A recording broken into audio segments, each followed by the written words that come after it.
La liberté d'expression, elle se négocie pas, elle se fractionne pas. La liberté d'expression, c'est la liberté d'expression, point. Alors que les islamistes, c'est la liberté d'expression, mais pour eux, se déclarer athée, c'est un manque de respect. Je vois pas en quoi. Moi, j'attends encore qu'on m'explique en quoi c'est un manque de respect. J'ai pas encore compris, j'arrive pas à comprendre. Le jour où on m'expliquera, moi, ma grand-mère qui avait fait le Hajj, etc., que je lui disais que je croyais pas en Dieu, elle m'a jamais dit que je blasphémais. Et je pense pas que c'était une imbécile. Mais elle me respectait. Et quand elle venait chez moi, je buvais de l'alcool et ça la dérangeait pas. Et pour moi, c'est ça l'islam tunisien. C'est un islam qui est très tolérant. Maintenant, effectivement, s'ils veulent nous imposer l'islam de l'Arabie Saoudite, eh ben on est mal. Moi, je respecte ceux qui pratiquent la religion et je veux que ceux qui pratiquent la religion respectent ceux qui ne la pratiquent pas.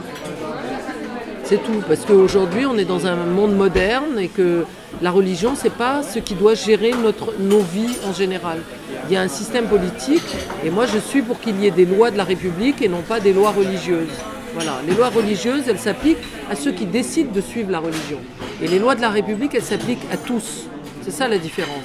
Et je pense que les Tunisiens, ils sont capables de comprendre ça. Ils sont pas plus bêtes que les autres peuples. Et ils ont fait une révolution au nom de la liberté et de la dignité. On ne va pas commencer aujourd'hui à dire la liberté, mais pas ça. La dignité, mais on a le droit d'insulter ceux qui ne sont pas croyants. Et pourquoi ? Pourquoi on a le droit d'insulter ceux qui ne sont pas croyants ? Au nom de quoi ? Moi, je suis citoyenne tunisienne. Personne n'a le droit de m'insulter. Personne. Et aujourd'hui, j'ai décidé que j'allais porter plainte contre tous ceux qui m'insultent, tous ceux qui appellent à mon assassinat, tous ceux qui professent des mensonges contre moi, parce qu'on n'arrête pas de dire que j'ai touché de l'argent de Ben Ali, alors que je suis l'une des rares cinéastes qui n'a pas touché un sou de la Tunisie depuis 11 ans. Donc franchement, j'en ai marre d'être insultée, calomniée. Maintenant, ça y est, c'est moi qui vais attaquer en justice. Parce que moi-même, je suis attaquée en justice, donc moi aussi, je vais attaquer en justice. Il y a ce mélange, il y a ce mix culturel.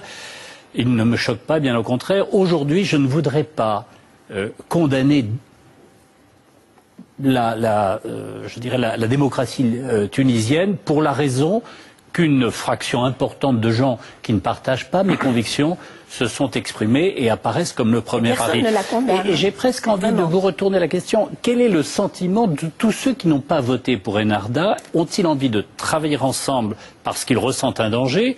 Ou au contraire, se disent-ils, on va travailler avec cette force parce qu'elle est principale et on va essayer de l'améliorer? Parce que moi, je ne suis pas tunisien, je n'ai pas d'idées sur la vie politique tunisienne. J'ai d'ailleurs déjà beaucoup de mal à avoir des idées sur la vie politique française parfois. Et donc je cherche chez les autres à comprendre ce qu'ils veulent faire. Déjà, moi, ce que j'aimerais, c'est qu'en France, on arrête de dire la victoire des islamistes en Tunisie.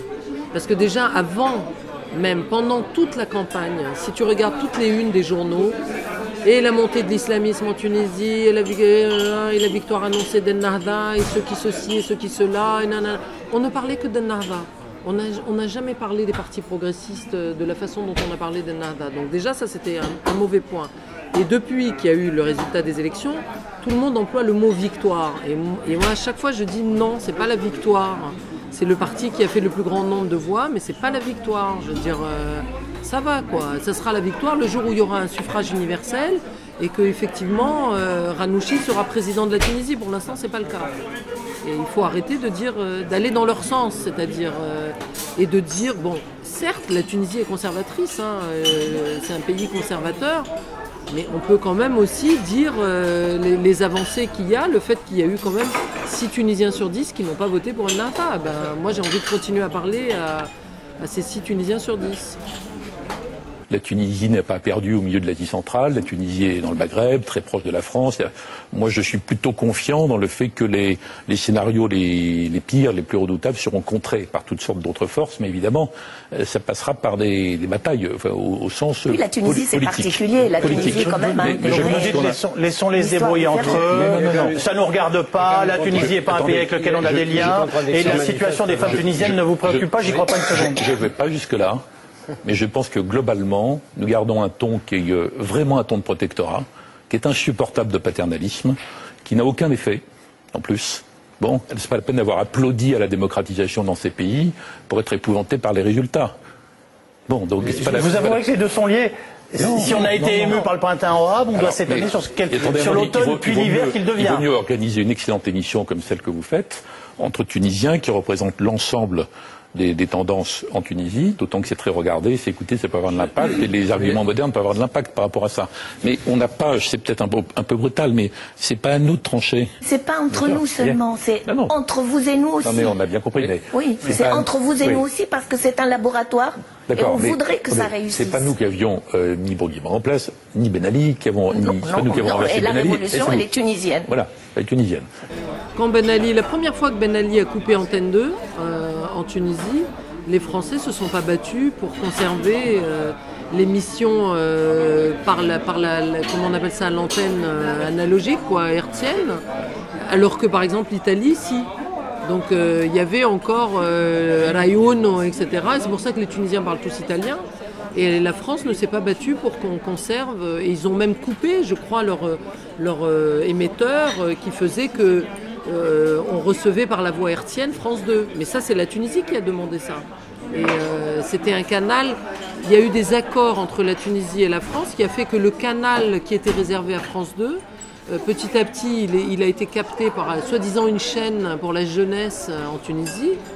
Mais c'est là où on voit bien le jeu des pouvoirs avec la dictature. C'est-à-dire ils ont laissé faire Ben Ali pendant des années et on s'est retrouvé face à ce manque de liberté, même au niveau des télévisions, quoi. Et effectivement, après, quand il y a eu des paraboles, contrairement à ce qu'on pensait, la plupart des Tunisiens étaient tournés vers Al Jazeera, quoi, en fait.